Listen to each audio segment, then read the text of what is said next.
I've been using GnuCash for a while now, and in this video, I'm giving you my honest and unbiased review of this free personal finance tool. GnuCash is an open-source accounting software that offers a range of features suitable for both personal and small business finance management. It supports double-entry accounting, scheduled transactions, and multi-currency handling, making it a robust choice for those who need detailed financial tracking without the cost of commercial software. One of the standout aspects of GnuCash is its comprehensive feature set.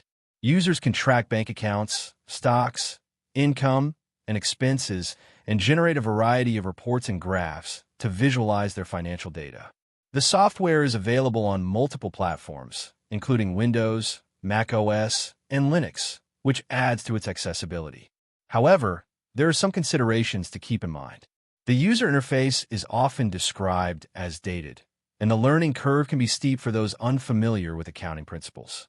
Additionally, GnuCash is not cloud-based, meaning your data is stored locally, which could be a limitation for users who prefer accessing their financial information across multiple devices.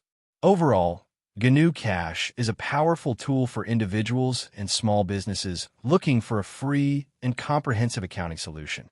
While it may not have the modern interface or cloud capabilities of some commercial alternatives, its robust feature set and flexibility make it a valuable option for those willing to invest the time to learn its system. If you found this review helpful, please support the channel with a super thanks, and don't forget to subscribe for more honest reviews. See you in the next one.